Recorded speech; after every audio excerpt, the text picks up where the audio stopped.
오늘 저희가 함께 볼 하나님의 말씀은 에베소서 4장 7절에서 12절입니다.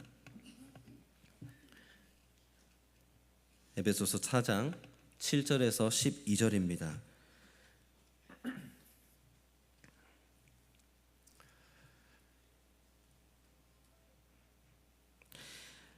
찾으시고 가능하신 분들은 자리에서 일어나셔서 하나님을 경외하는 마음으로 우리 말씀 봉독하겠습니다.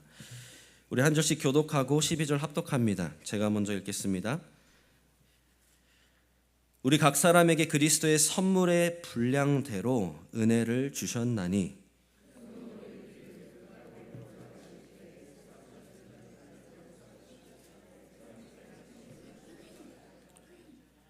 올라가셨다 하였은즉 땅 아래 낮은 곳으로 내리셨던 것이 아니면 무엇이냐?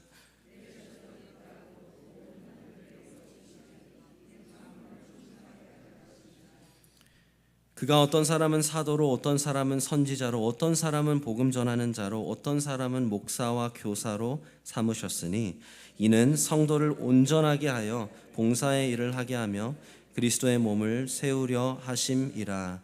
아멘. 자리에 앉으시면 되겠습니다. Ho-Sung and family, thank you for coming.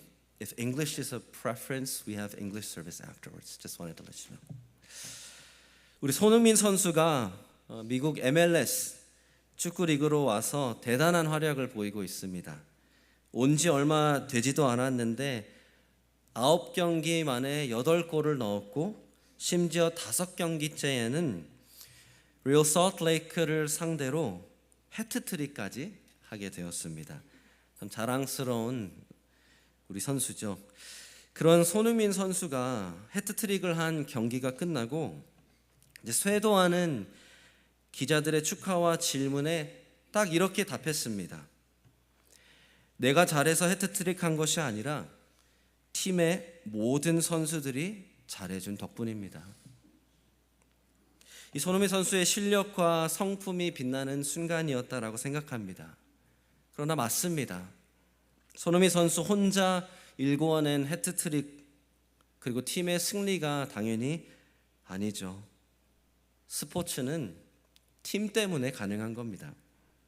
필드 위에서 뛴 11명의 선수가 각기 맡은 포지션을 잘 감당해 주었기 때문에 해트트릭도 감당할 수 있었고 승리도 딸 수 있었던 것이죠. 제가 왜 이런 이야기를 하는지 이미 눈치채셨을 것입니다. 교회도 마찬가지입니다. 우리 교회는 성령 안에서 하나가 되었습니다.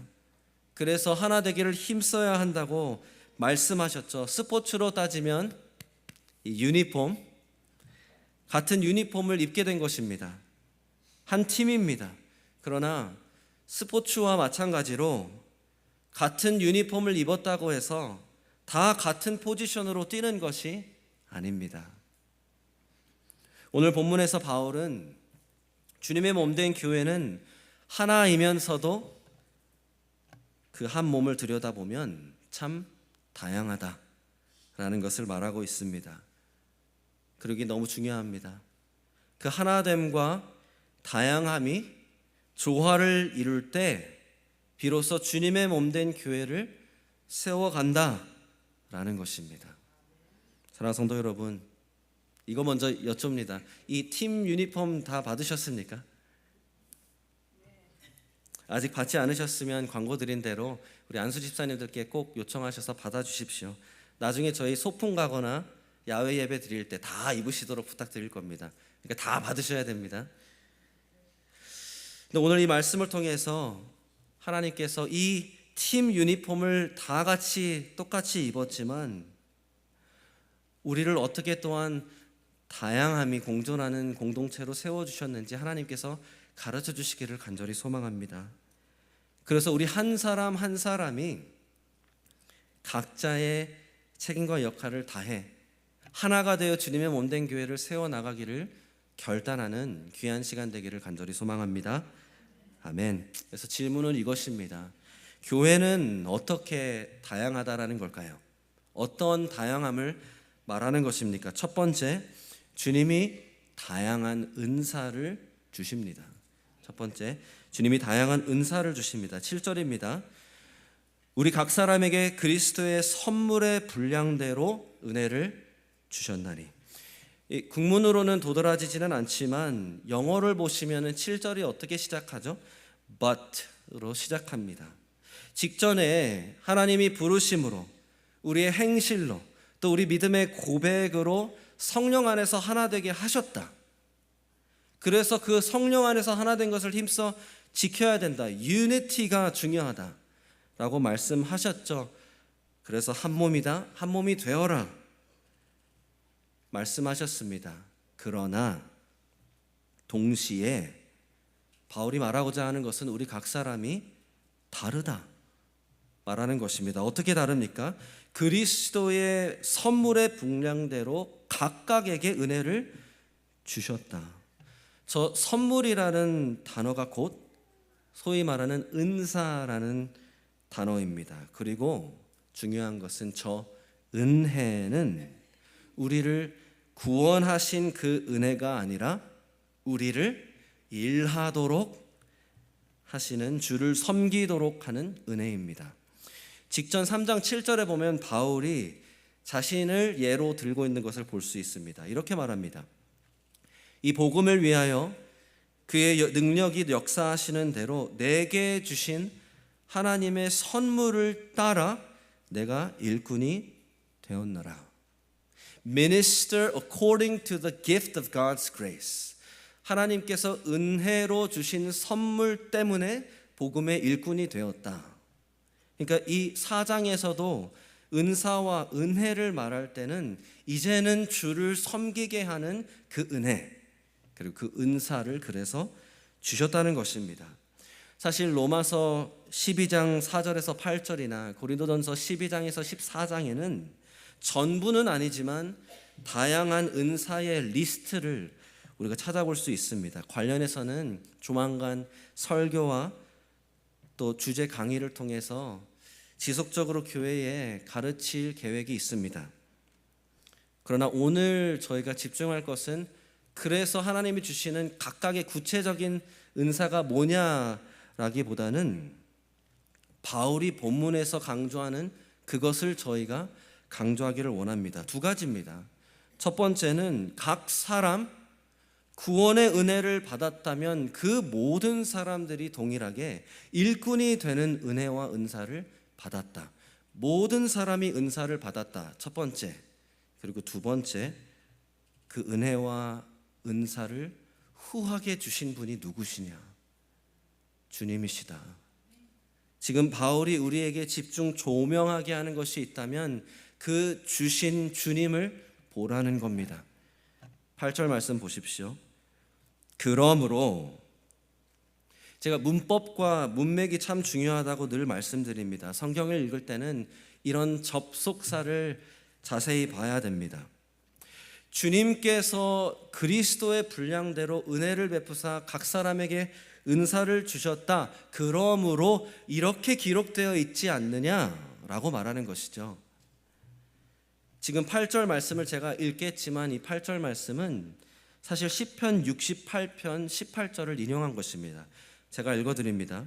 그러므로 이르기를 그가 위로 올라가실 때에 사로잡혔던 자들을 사로잡으시고 사람들에게 선물을 주셨다 하였도다. 사진이 있을 텐데요. 이 시편 68편은 이러한 장면을 찬양하는 겁니다. 왕 되신 하나님께서 전쟁에서 승리하고 돌아오시면서 전쟁에서 이기면 원수의 것을 다 전리품으로 챙겨오지 않습니까? 그 전리품으로 챙겨온 것들을 이제 백성에게 후하게 나누어 주신다라는 것을 찬양하는 시편입니다. 그래서 지금 바울이 하고자 하는 말은 무엇입니까? 그 왕이 누구시라고 지금 얘기하는 거죠? 예수님이시다. 왕 되신 주님이 원수를 이기사 전리품을 왕창 챙겨서 이제 백성에게 후하게 나누어 주신다. 그럼 우리가 질문할 것이 있죠. 사랑하는 성도 여러분, 우리의 구원자 주님 되신 예수님, 왕 되신 예수님은 어떻게 승리하셨습니까? 9절과 10절 보십시오. 올라가셨다 하였은즉 땅 아래 낮은 곳으로 내리셨던 것이 아니면 무엇이냐? 내리셨던 그가 곧 모든 하늘 위에 오르신 자니 이는 만물을 충만하게 하려 하심이라. 다시 질문드립니다. 우리 왕 되신 주님 어떻게 승리하셨습니까? 육체의 소욕 따라 세상 풍조를 쫓아 원수 사탄에게 코가 끼어 끌려가는 것도 모르는 채 죄 가운데 행하던 저희들이었습니다. 그래서 에베소서 2장은 우리를 이미 죽었고 진노의 자녀다, 죽음과 영원한 형벌, 지옥을 피할 수 없는 사람들이다 라고 말했었죠. 그러나 긍휼이 풍성하신 하나님께서 어떻게 하셨습니까? 당신의 아들 예수 그리스도를 이 낮고 낮은 이 땅으로 보내주셨죠. 하나님이신 그분이 하늘 보좌 버리고 자기를 비워 이 땅에 내려오셨습니다. 하나님이 인간이 되셨습니다. 그리고 이 땅에서 죄가 없는 거룩한 삶을 사시다가 십자가에 매달려 죽으셨습니다. 왜 죽으셨습니까? 우리가 받을 그 형벌을 대신 받으심으로 우리의 죄값을 대신 치러주신 것이죠. 그렇게 죽으신 예수님 3일 만에 부활하셨습니다. 아멘. 아멘. 그렇게 부활하신 주님 또 어떻게 하셨죠? 하나님께서 하늘로 승천하게 하셨죠. 그래서 지금은 어떻게 하십니까? 하나님 보좌 우편에 앉아 영원하신 왕으로 다스리고 계십니다. 내려오시고 다시 올라가심으로 이 땅에 내려와 십자가에 매달려 죽으심으로 죄와 사망의 권세를 이기신 겁니다. 그 순간 원수 사탄의 머리를 짓밟아 버리신 겁니다. 그리고 예수님은 성경에 약속하신 대로 다시 돌아오실 것입니다. 다시 돌아오사 원수의 머리를 영원토록 영구 박멸 짓밟아 버리실 것입니다. 아멘. 우리 왕 되신 주님 어떻게 승리하셨습니까? 내려오셨고 올라가셨습니다. 그리고 놀라운 사실은 무엇이죠? 이 은혜를 받아 합당하지 않은 저희들에게 이 복음을 주셨고, 회개하고 믿는 모든 사람들에게 이 죄 사함과 구원을 얻을 수 있는 은혜를 허락하셨습니다. 오늘 이 자리에 예수님을 믿지 않는 분들이 계시다면 그 예수님을 믿으시기를 축원합니다. 그래서 무슨 말입니까? 이제는 주님으로 말미암아 그 구원의 은혜를 입은 모든 사람들은 동시에 주님을 섬길 수 있는 은혜를, 그래서 각자가 은사를 받았다라는 것입니다. 여기에서 바울은 다시 말씀드립니다. 누구에게 집중하라? 예수님께 집중하라는 겁니다. 예수님이 승리하셨고 예수님이 후하게 선물을 주셨다. 믿으십니까? 오늘 이 말씀을 그래서 곧장 이렇게 적용할 수 있습니다. 사랑하는 성도 여러분, 우리 주님께 모든 감사와 찬양을 올려드리길 원합니다. 제가 잘나서, 각자가 잘나서 일을 잘하는 것이 아닙니다. 그래서 우리가 자랑할 것 하나도 없습니다. 그저 겸손히 주님께 모든 영광을 드려야 하는 것입니다. 기억하실지 모르겠지만 제가 담임 목사로 부임할 때 그 부임한 예배 때 침례교회의 고백을 빌려서 제 다짐을 성도님들께 이렇게 말씀드렸습니다. 그는 흥하여야 하겠고 나는 쇠하여야 하리라. 사랑하는 성도 여러분, 저 박상영 목사님, 그리고 사실 그 누구라도, 그러나 저희들을 위해 특별히 기도해 주십시오. 그리고 저희가 조금이라도 교만해지는 모습이 보인다면 저희를 책임져 주시고 권면해 주십시오. 교회는 한 사람이 담임 목사가 빛나는 게 교회가 아닙니다. 우리는 다 뒷배경으로 빠지고 주님만 드러나셔야 하는 것입니다. 그런 우리 교회가 되기를 간절히 소망합니다. 더 나아가 우리가 이렇게 적용해야 할 줄로 믿습니다. 저를 한번 따라해 보실까요? 내 힘으로 하는 게 아니다. 한 번 더, 내 힘으로 하는 게 아니다. 이게 너무 중요합니다. 사랑하는 성도 여러분, 나에게만 집중하면 이런 생각이 들 수밖에 없습니다. 나는 이것도 못하고 저것도 못하고 이제는 내 몸이 말도 안 듣고 마음도 잘 따라주지 않아. 나에게 집중하면 낙심하고 절망하고 그 반대로 교만해질 수 있습니다. 그런데 모든 사람에게 은사를 주신 분은 누구시라고요? 예수님이시다. 그것도 후하게 주신 분. 사랑하는 성도 여러분, 우리 일부 예배는 제가 이렇게 좀 구체적으로 말씀드립니다. 네, 많이 이제 연세가 드셨습니다. 이전처럼 할 수 있는 똑같은 모습과 방법이 아닐 수 있습니다. 그러나 나에게 집중했을 때와 그리스도의 분량대로 주셨는데, 이렇게 생각해 보십시오. 내 건강 vs 그리스도의 분량, 뭐가 더 큽니까? 그리스도의 분량이죠. 내 연약함과 그리스도의 분량, 뭐가 더 큽니까? 그리스도의 분량이죠. 사랑하는 성도 여러분, 주님께 우리의 시선을 고정해야 되는 겁니다. 나에게 은사를 주신 분은 주님이시고 주님의 분량대로 주셨다면 모습과 방법은 다를 수 있지만 지금도 주를 섬길 수 있구나. 아멘. 믿으시기를 축원합니다. 그래서 우리는 이 시간에도 주님께 집중하여 주님께 구하며 주님을 위해 은사를 마음껏 사용해야 하는 것입니다. 그런 우리 교회가 되기를 간절히 소망합니다. 아멘. 그래서 이 은사를 주님의 분량대로 은혜를 베푸사 주셨다면 우리가 이렇게 스스로에게 물을 필요가 있겠죠. 그래서 뭘 어떻게 해야 하나 우리가 물어봐야 합니다. 왜 그렇습니까? 두 번째, 우리 교회가 다양한 모습을 띠는 이유는 두 번째, 주님께서 우리에게 다양한 역할을 주시기 때문입니다. 주님께서 우리에게 다양한 역할을 주시기 때문이다. 이제 11절에서 12절 함께 봅니다. 그가 어떤 사람은 사도로, 어떤 사람은 선지자로, 어떤 사람은 복음 전하는 자로, 어떤 사람은 목사와 교사로 삼으셨으니 이는 성도를 온전하게 하여 봉사의 일을 하게 하며 그리스도의 몸을 세우려 하심이라. 가장 먼저 표시해드린 저 마지막 부분을 집중 조명합니다. 사랑하는 성도 여러분, 우리의 목적은 무엇입니까? 그리스도의 몸된 교회를 세우는 것입니다.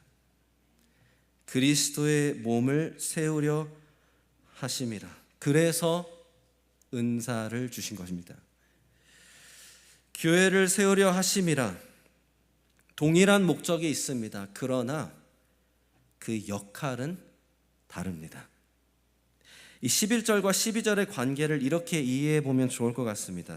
사진이 있을 텐데요. 전쟁에서 군수 지원이라고 하죠. 식품이면 식품, 물량이면 물량, 무기면 무기, 탄약이면 탄약, 군사면 군사, 군인. 이 필요한 것들을 지원, 조달, 보급하는 그 체계가 반드시 있어야 됩니다. 동시에 그 보급을 받아서 최전방에 나아가 전쟁을 싸우는 그 체계가 또 반드시 있어야 하죠. 보급이 있고 실행이 있다, 이렇게 표현할 수 있겠습니다. 11절에서 12절 크게 구분해서 보면 이 두 역할이 교회 내에 존재한다 라는 것을 우리는 알 수 있습니다. 특별히 이 11절에서 12절을 한 지역교회, 우리 타이도와 단위 침례교회에 적용하면 역할을 크게 이 두 가지로 나눌 수 있습니다. 두 가지 나눠서 봅니다. 첫 번째, 슬라이드가 있을 텐데요. 목사는 훈련시킵니다. 첫 번째, 목사는 훈련시킵니다. 제가 11절에서 12절 전반부를 다시 봅니다. 그가 어떤 사람은 사도로, 어떤 사람은 선지자로, 어떤 사람은 복음 전하는 자로, 어떤 사람은 목사와 교사로 삼으셨으니 이는 성도를 온전하게 하여. 여기 온전하게 한다라는 그 표현은 갖추게 한다라는 겁니다. 갖추게 한다. 그래서 영어로는 아예 equip이라고 번역을 하면서 결국에 골자는 훈련입니다.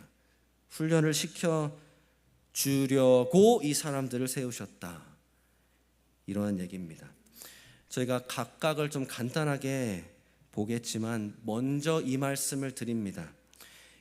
이 11절에 나와 있는 이 타이틀들의 공통점이 하나 있다면 하나님의 말씀입니다. 하나님의 말씀을 전하고 가르치는 사람들이다 라는 것입니다. 기억해 주십시오. 그 이유는 교회는 하나님의 말씀으로 세워지기 때문에 그렇습니다. 첫 번째, 사도와 선지자를 언급하고 있죠. 사실 사도와 선지자는 이미 바울이 에베소서 2장 20절에서 언급한 바가 있습니다. 제가 읽어드리겠습니다. 너희는 사도들과 선지자들의 터 위에 세우심을 입은 자라. 그리스도 예수께서 친히 모퉁이 돌이 되셨느니라. 그의 안에서 건물마다 서로 연결하여 주 안에서 성전이 되어가고 너희도 성령 안에서 하나님이 거하실 처소가 되기 위하여 그리스도 예수 안에서 함께 착착착 지어져 가느니라. 성경에서 교회를 묘사할 때 주님의 몸된 교회다라고 말하면서 동시에 성령님이 거하시는 성전이다. 이 본문은 교회를 말하고 있는 것입니다. 그러면서 그 성전, 그 교회의 터가 뭐라고 하죠? 사도들과 선지자들의 터라고 하죠. 그 이유는 간단합니다. 이후 3장 5절에 보면 바울이 또다시 한번 사도와 선지자를 함께 언급하는 것을 볼 수 있습니다. 제가 읽어드리겠습니다.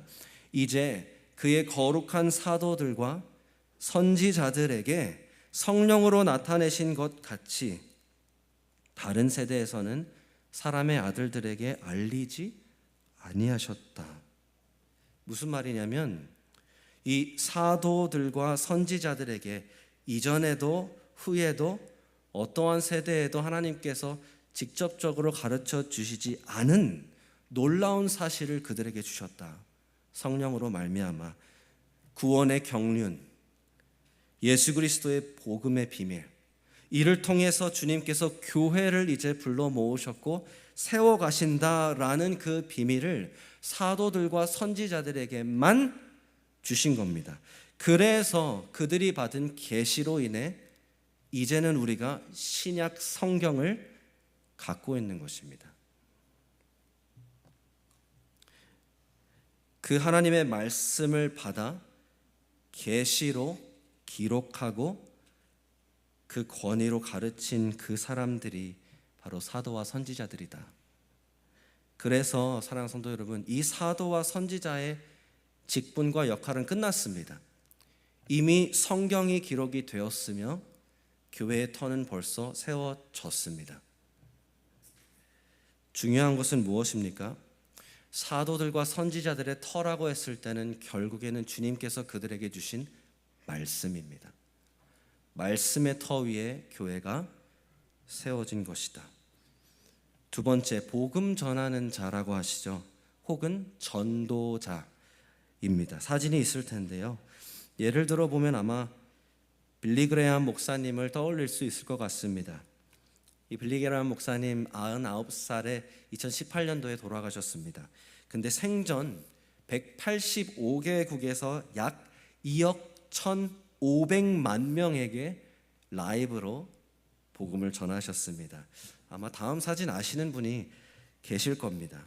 이 자리에 계셨던 분도 계신지 모르겠습니다만 350만 명 한국인들이 모인 1973년 여의도 광장 집회입니다.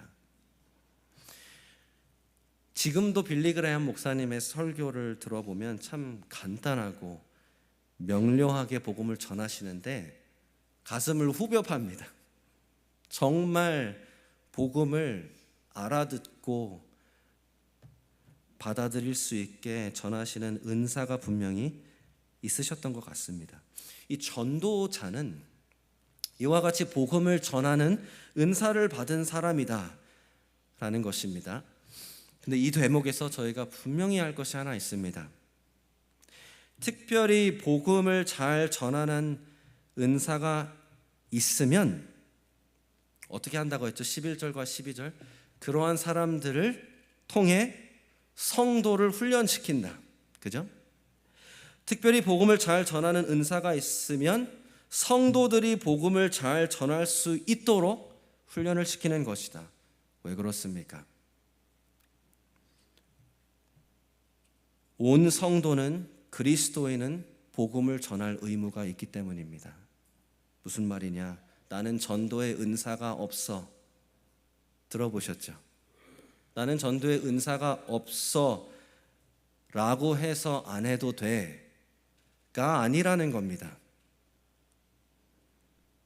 그래서 하나님께서는 전도를 가르쳐 줄 수 있는 사람들을 세워서 훈련을 시켜주신다 이 말입니다. 사랑하는 성도 여러분, 은사가 있고 없고가 사역을 하느냐 안 하느냐의 기준이 아니다라는 겁니다.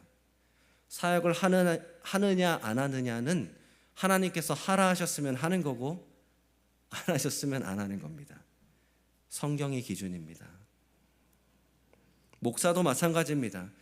디모데후서 4장 5절에 보면 목회자인 디모데에게 목회를 가르쳐주면서 바울이 이와 같이 말하는 것을 볼 수 있습니다. 너는 모든 일에 신중하여 고난을 받으며 전도자의 일을 하며 내 직무를 다하라. 다시 한번 사랑하는 성도 여러분, 목사든 성도 교인이든 전도에 은사가 있는지 없는지가 중요한 게 아니라 하라고 하셨으면 하는 겁니다.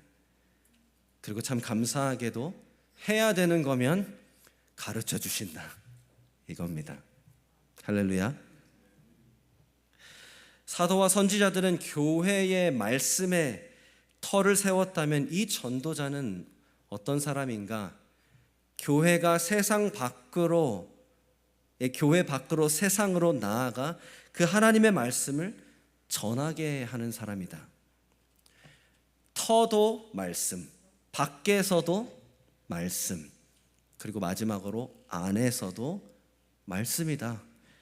그게 바로 마지막 11절 목사와 교사의 역할입니다. 이 목사와 교사는 교회 안에서 말씀을 가르치는 역할에 대해서 지금 기록한 것입니다. 역할은 공통적이지만 이 목사와 교사를 한 직분으로, 한 포지션으로 볼지 안 볼지가 사실 의견이 조금 갈립니다. 근데 저는 이것을 하나로 묶어서 봅니다. 무슨 말이냐? 목사가 곧 교사다. 목사가 곧 가르치는 사람이다. 그 이유는 생각보다 간단합니다. 잠깐 슬라이드를 눈여겨보시면 이렇게 써 있죠. 어떤 사람은 사도, 어떤 사람은 선지자, 어떤 사람은 전도자, 명확하게 어떤 사람은 이라고 하면서 구분을 합니다. 그런데 마지막에는 어떻습니까? 어떤 사람은 목사와 교사. 문법적으로 보면 하나로 묶여 있다라는 것입니다. 그리고 저 중요하게는 신약 성경을 기준으로 보면 교회에 딱 두 직분만 존재합니다. 그것은 바로 목사와 집사입니다. 목사와 집사. 이후에 이것에 대해서 더 구체적으로 볼 날이 오겠지만 이 두 직분의 가장 큰 차이는 디모데전서 3장 직분의 자격 조건에서 우리가 발견할 수 있습니다. 목사는 가르치기를 잘해야 합니다. 그게 제 자격 조건 중에 하나입니다. 가르치는 은사가 있음을 증명해 보여야만 목사가 될 수 있습니다. 그러나 집사는 그 자격 조건이 없습니다. 왜냐? 집사는 공적으로 말씀을 가르칠 책임과 의무가 없기 때문입니다. 교회에게 모든 성도들에게 말씀을 가르치는 책임은 궁극적으로 목사에게 있다라는 것입니다. 목사는 말씀에서 권위를 얻어서 교회를 말씀으로 이끌어가는 것이고, 말씀으로 양들을 먹이고 말씀으로 돌보고 말씀으로 감독하는 것이 목사입니다. 무엇보다도 12절 말씀으로 성도를 훈련하는 것이 목사다. 그래서 다시 한번 정리합니다. 사도와 선지자, 전도자, 목사와 교사 공통점이 뭡니까? 말씀입니다. 교회는 터 자체도 말씀이고 나가서도 말씀이고 안에서도 말씀이다. 사랑하는 성도 여러분, 교회는 말씀 중심입니다. 그래서 말씀이 빠지면 교회는 무너집니다. 우리의 일거수일투족, 우리의 사역 구조까지도 말씀 위에 서 있지 않으면 다 말짱꽝입니다. 교회는 말씀 중심입니다. 그래서 이 다양한 역할 중에 첫 번째가 목사는 말씀으로 성도를 훈련하는 것이다라면, 두 번째 성도는 사역을 하는 것이다. 12절 말씀 다시 보십시오. 이는 성도를 온전하게 하여 봉사의 일을 하게 하며 그리스도의 몸을 세우려 하심이라. 사진이 준비되어 있을 텐데요, 저희 50주년 집회와 예배 잔치 너무 은혜롭게 잘 마쳤습니다. 우리 하나님께 모든 영광 올려드립니다. 그리고 특별히 너무 수고하신 분들이 많이 계십니다. 마음 같아서는 제가 한 분 한 분 다 호명하고 싶지만 저희가 다 같이 한번 격려의 박수를 그분들께 드리면 좋겠습니다. 다들 너무 수고하셨습니다. 사진이 있을 텐데요, 사실 저희가 1년 전부터 준비위원회를 꾸렸습니다. 그래서 담당자 역할을 분담해서 나눴고 정기적으로 모여서 같이 기도하고 진행 상황을 공유하고 서로 의견을 주고받았습니다. 각자 다른 은사를 가지고 계시기 때문에 각자가 알아서 맡아서 할 수 있는 일들이 있었던 것입니다. 제가 사진을 다 준비하지 못해서 죄송합니다만 또 사진이 있을 텐데요. 있죠? 사진? 다음 사진? 네. 우리 주방에서 섬겨주신 우리 아리따운 자매님들, 또 다음 건물 이 50주년에 맞춰서 좀 보수하고 청소, 관리로 섬겨주신 우리 든든한 집사님들과 형제님들, 또 사진은 없지만 꽃꽂이, 역사를 되짚고 사진을 정리해주는 그 놀라운 기억력, 사진을 찍어주시고 또 찬양으로 많은 분들이 섬겨주셨습니다. 너무 감사드립니다.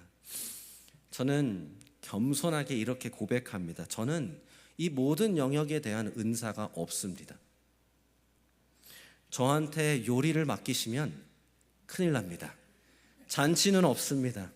라면을 드릴 수는 있습니다. 데코레이션을 제가 했으면 눈이 아프셨을 겁니다. 각각 받으신 은사가 있어서 얼마나 천만다행인지 모르겠습니다. 근데 제가 이 말씀을 드리는 이유가 있습니다. 방금 전까지만 해도 목사는 뭘 한다고 했죠? 성도들이 봉사, 사역할 수 있도록 훈련을 한다고 했는데, 요리의 은사도 없는 저가 웬만한 요리사보다 요리를 잘하시는 우리 귀현 서먼 성도님이나 우리 주방의 자매님들을 어떻게 감히 훈련합니까? 그죠? 제가 뭐라고 훈련을 합니까? 이게 너무 중요합니다. 12절에 바울이 말하는 그 봉사의 일, 지금 바울이 무엇을 뜻하고 있는지 그 사역의 정의를 우리가 확실히 할 필요가 있습니다. 또 사진이 있을 텐데요, 우리는 사역을 생각할 때 주로 무엇을 생각하죠? 부서 사역을 생각합니다. 예배부, 선교부, 훈련부, 재정, 인선부, 남여선교부. 이 사진은 신도사무총회에서 다들 받아보셨을 올 회계년도 기관 도표입니다. 맞습니다. 우리가 사역을 말할 때는 교회가 구체적으로 감당하는 이러한 사역들이 있어서 부서가 존재합니다. 그런데 저는 목사로서 이 모든 부서를 감당할 수 있는 은사가 없습니다. 그렇다면 제가 목사로서 이 부서별 사역이 이루어질 수 있도록 성도님들을 훈련한다라는 것은 무슨 의미일까요? 아까 보았지만 말씀으로 훈련하는 거죠. 이런 겁니다. 재정부 한 사람이 세워지기까지 제가 목사라고 해서 퀵북, 회계, 스킬을 다 배워서 그 사람한테 그걸 가르쳐 주는 게 아니라 성경에서 말하는 건강한 교회라면 재정을 어떻게 써야 하는지를 말씀에서 가르쳐 주는 겁니다. 사랑하는 성도 여러분, 우리 재정부가 필요한 사람은 출중한 회계사가 아니라 회계 능력이 있지만 성경의 이해가 출중한, 그래서 재정 사역을 감당할 사람이 필요한 겁니다. 그래서 목사를 세우신 겁니다. 찬양팀도 마찬가지입니다. 노래를 잘 부르는 방법, 악기를 다루는 방법을 목사가 가르치는 게 아니라 성경이 말하는 예배는 무엇이며 찬양은 어떻게 드려야 하는지 말씀을 토대로 그 근거를 가지고 방향과 방법을 가르치는 겁니다. 목사는 왜 그 사역이 필요한지, 어떻게 그 사역을 감당할지 성경에서 방향과 방법들을 가르쳐 주는 겁니다. 그리고 성도는 그 말씀의 훈련을 받아야 된다라는 겁니다. 이렇게 말씀드립니다. 일을 잘 한다고 해서 스킬만 가지고 부서에 뛰어드는 게 아니라 그런 은사를 가지신 분들이 관심과 열정을 가지고 들어와서 말씀 훈련부터 받는 겁니다. 그게 우리가 필요한 기초입니다. 그래서 제가 이렇게 미리 말씀드립니다. 올해 부서 사역이 기초를 다듬고 세워나가기 시작할 겁니다. 우리 성도님들에게 다 그 진행 과정을 말씀드릴 것입니다. 근데 저희 목회자들이 가장 먼저 세울 것은 부서별, 사역별 말씀 훈련 과정일 것입니다. 왜 이 사역을 하는지, 성경에서 뭐라고 하는지, 그리고 그 부서 사역에서 사역을 하기 원하시면 말씀 훈련을 먼저 받으셔야 됩니다. 사랑하는 성도 여러분, 교회 사역은 말씀 위에 말씀 중심으로 이루어지는 것입니다. 그래서 이 말씀의 기초가 다져질 수 있도록 저희 목회자들을 위해 기도해 주십시오. 저희가 말씀을 잘 가르치고 말씀에서 사역의 방향을 제대로 제시할 수 있게 해달라고 기도해 주시면 감사하겠습니다. 그리고 우리 성도님들은 기꺼이 동참해 주십시오. 다시 사진 보여주시겠어요? 근데 보시는 바와 같이 텅텅 비어있는 부서들이 있습니다. 원활하게 이루어지지 않는 부서 사역들이 있습니다. 한편으로는 이 모습을 보면서 우리가 낙심할 수 있습니다. 답답할 수 있죠. 근데 사랑하는 성도 여러분, 우리가 사역의 정의를 제대로 할 필요가 있습니다. 교회 사역이라고 했을 때 사역은 무엇을 의미하는가? 부서 사역만이 사역이 아닙니다. 다시 말씀드립니다. 부서 사역만이 사역이 아닙니다.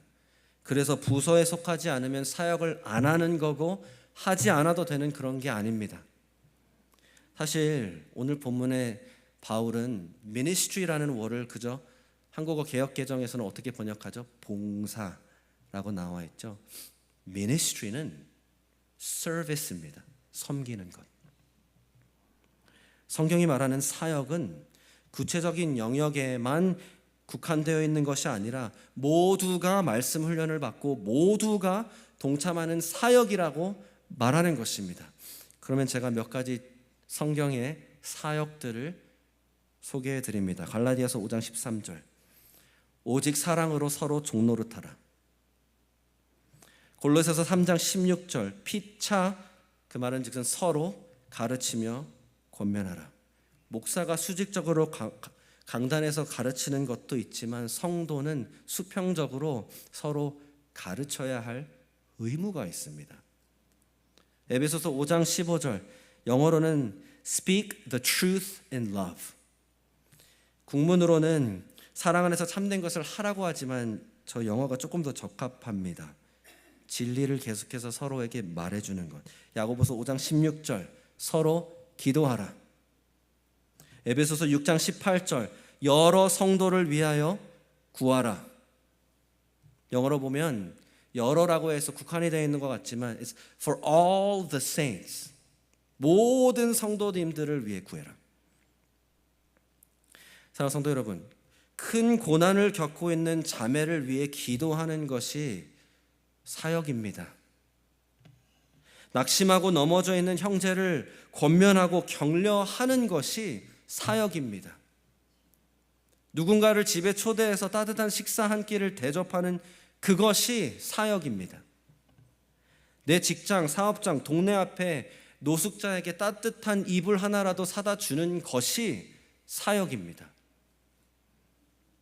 부서가 있어서만 사역이 되는 게 아니라 우리 각자, 목사를 포함한 모든 성도, 교인이 매일의 삶 가운데에서 서로와 이웃을 섬기는 것이 사역입니다. 사랑하는 성도 여러분, 이 기초가 단단히 다져져야 됩니다. 이렇게 예를 들어보겠습니다. 우리 홈그룹 기대하셔도 좋습니다. 그러나 홈그룹은 방법 중에 하나지 우리 교회의 교제 사역의 전부가 아닙니다. 도리어 교제는 지금도 이루어지고 있고 이루어져야 되는 겁니다. 이렇게 생각해 보십시오. 교제를 원하지도 않고 교제를 하지도 않는데 홈그룹 딱 시작한다고 해서 교제가 결코 살아나지 않습니다.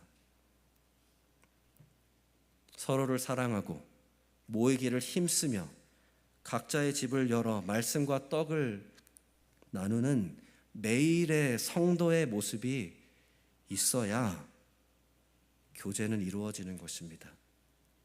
그게 먼저 있어야 홈그룹 요이 땅 하고 시작했을 때 홈그룹이 되는 겁니다.